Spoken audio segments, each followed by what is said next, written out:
2, 1. Sengoku Sengoku Dao. Dao. Hi, Anna. Okay, should we try again? I think that was good. Okay, Yeah. okay. So today we have a special guest. We have the founder from the Cointelegram. Hi, Anna. Hello, Masa. I think it's been a long time. We have met in Malta in 2018. Am I correct? Yeah, it was actually my second international conference. At that time. I see. Yeah. All right, yeah. So today, I want to introduce you to Web3 space, especially in Japan. A lot of crypto fans are looking for good project out there, looking for great founders, and I think you're one of them. So Anna, maybe can we start from your introduction? Maybe can you describe how you get into Web3 space and your introduction? Yeah, thank you first for having me on your channel and for introducing me to Japan community. So currently I'm involved into different stuff, and I have two companies. One company is a media company. It's called Cointelegram, and we have a news website, a YouTube channel where we as well make a lot of interviews, project reviews, and as well we have a PR marketing agency, so we help different projects in the space with promotion, and we help with publications in the media, like both traditional and crypto media, Forbes, Entrepreneur, Cointelegraph, and so on, regional media all over the world, in Europe, in Russian-speaking countries, in Asia, Latin America, Middle East, so basically everywhere.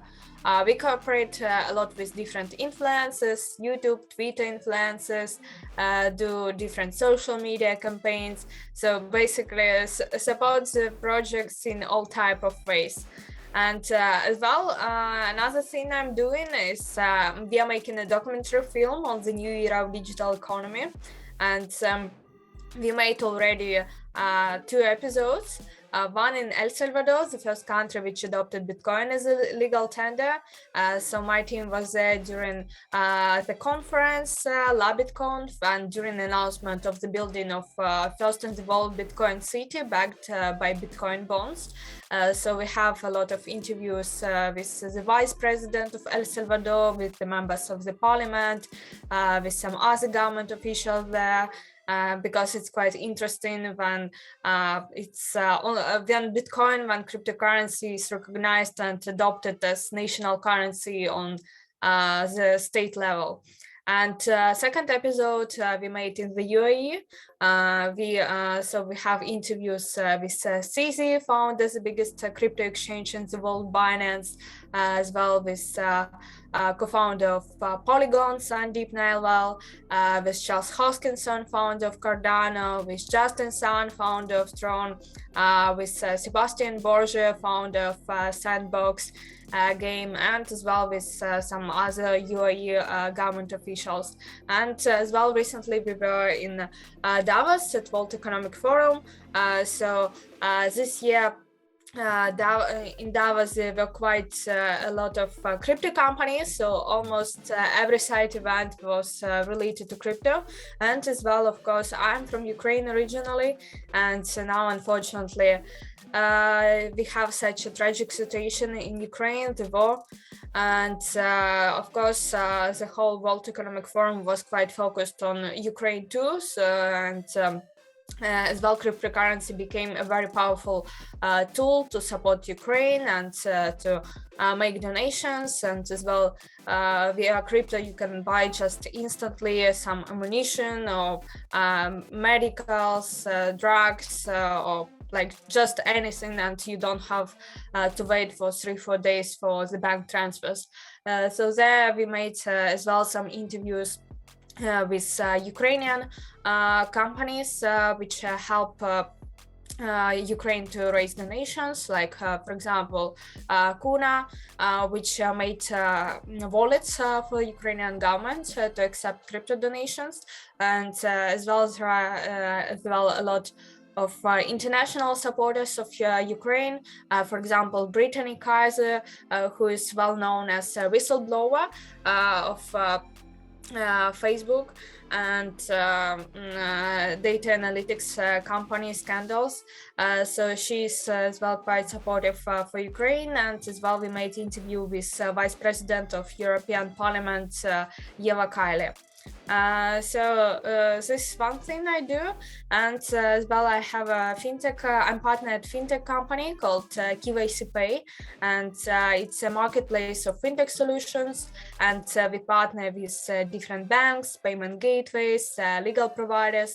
So we help both individuals and companies with opening of bank accounts, setting up fiat and crypto on-ramps, off-ramps, licensing.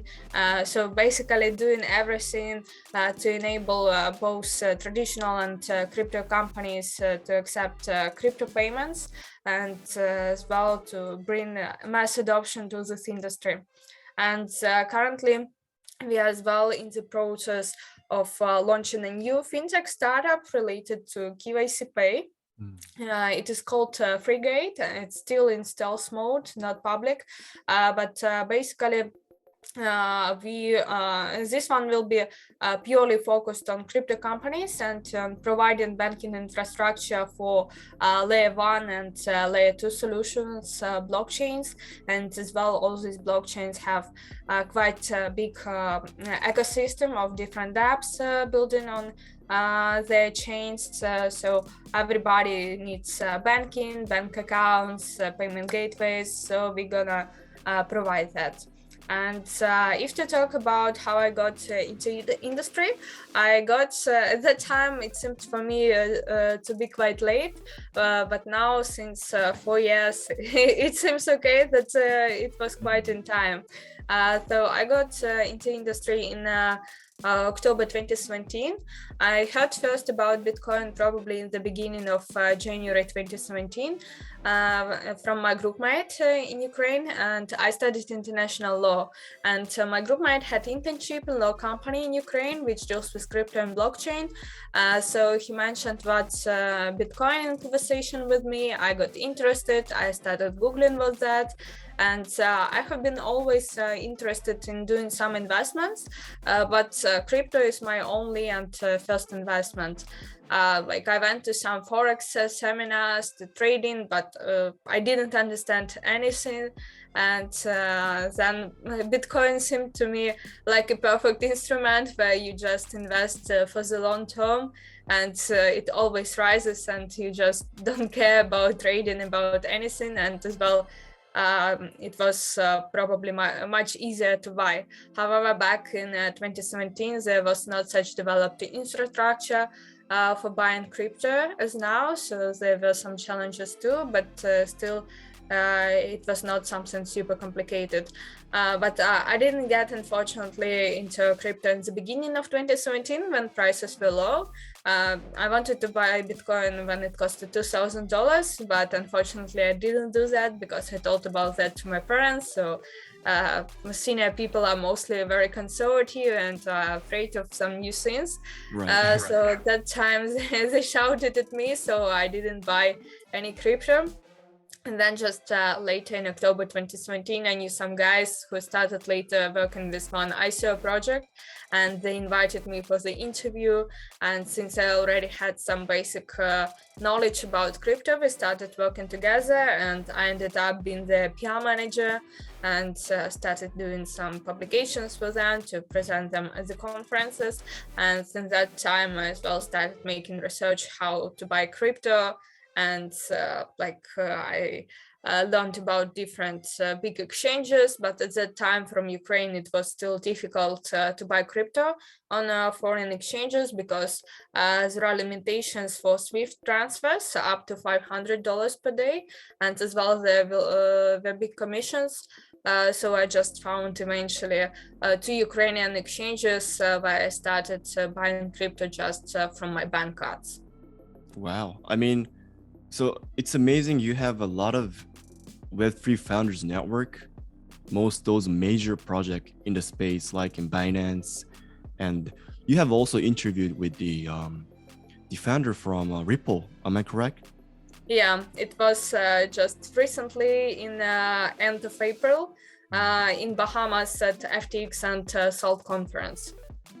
Amazing. And you have also be part of the kind of influential person in the space since you run the crypto media so far. So I think a lot of viewers in Japan would like to ask you your main focus project right now or business working on. So is the main core project you're working on is the Coins Telegram? Am I correct? Coins Telegram is my main thing, and most of my everyday life is devoted to it. And we had just a news website before, and now we shifted our focus more on YouTube, and we are trying to grow it. But currently, YouTube is probably not a business thing for us, but more a fun thing, and getting connected with the founders, getting some interesting content. And in Coins Telegram, probably the main business is still PR and marketing for us. I see. I'm very curious. What's the origin of starting Coins Telegram? Was there any episodes behind it that you started this YouTube channel in the past? Maybe can you share the viewers of the story behind, if any? So basically I became the co-founder of the company, and the company was started much earlier than I joined it. It was started in around end of 2017, so when there was a bull market and a lot of hype around ICOs, and it was started by two other guys. And then I worked at the time with ICO project, which had office in Ukraine. So then in the beginning of 2018, the bear market started. And as well, unfortunately, I didn't fix any profits. I didn't sell anything, but it paid off in 4 years when markets went up, because I didn't sell anything, and it worked as a long-term investment. So at that time, this company in the end of February closed their office in Ukraine. So I had some kind of break in the industry, maybe for half a year, but during the time I still attended time from time some conferences in Ukraine on crypto. And then later in September 2018, I went to my first international conference. It was on the cruise. It was from Barcelona to Monaco, Ibiza, and back to Barcelona. So it was quite fun, and there were a lot of old top speakers just living on the same cruise ship. Like the John McCarthy was there, Roger Ver, Charlie Lee, Brock Pierce, Stone Base. So basically all crypto OGs. And there I met my current co-founder, and they already had this news media website, Coins Telegram. And basically the company was started back in 2017, first as investment community in Telegram. So that's the origin of the name. And they had allocations in some ICO projects, and they had both some private investors, like big investors, and as well they make a bot in Telegram, which allowed to make micro investments into those projects, just from 1 Ethereum, which costed at the time $200. And they raised pools for those projects. And then to make analysis of the projects, they made a media to publish different news, analysis, and so on. And as well, one more co-founder has a marketing agency, so he specializes in running ad campaigns on Facebook and Google, and a lot of crypto companies have restrictions on running ads there, but we can avoid these restrictions. So the main business was in that space. And that's how I met Alex on that cruise conference, and he suggested me to cooperate together. And because media usually has access to all the conferences, like we everywhere get media passes and invitations. So I joined them, and I just decided that I would like to travel, and I started traveling. And that main thing was just offering our website and some ad campaigns, and as well we cooperated with the conferences, so we offered different exhibition positions or sponsorship at the conferences to the clients, and as well later we saw demand not only for our own media but for different other media, like for both business and crypto media, and got the first client, and we just decided that we should make a PR marketing agency to be able to fully support projects and make key solutions packages. So that's how PR marketing agency was started, just like from the need by those companies. And as for YouTube channel, my co-founder Alex actually have been always fascinated to become a YouTuber. And first we actually made in December 2018 another video, but it was just a lifestyle YouTube channel, like nothing related to crypto, just like some stuff for fun. But we were not really consistent. We made like 1 or 2 videos with it, and that's it. And then later I have been traveling quite a lot to conferences.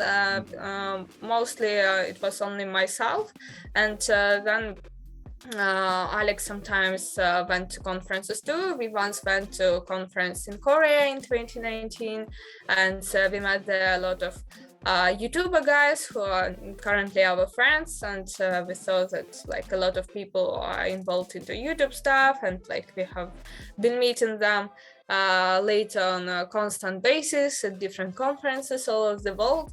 And then as well, my co-founder Alex decided that we should do our YouTube channel too, but we just made some stuff mostly as well with content like interviews or some news videos, but we were not we didn't download the videos on a constant basis. We just had like maybe 1 video per month or something like that. And then when our YouTube channel really kicked off is probably from July this year. We were in Paris at Ethereum conference, and there were a lot of good speakers of top projects, Harmony, Synthetics, Balancer, a lot of other guys. So we just decided that it will be good to make interviews with all of them. And from that time, like to every conference I go, I make a lot of interviews with the leaders in the industry. Cool. I mean, yeah, I have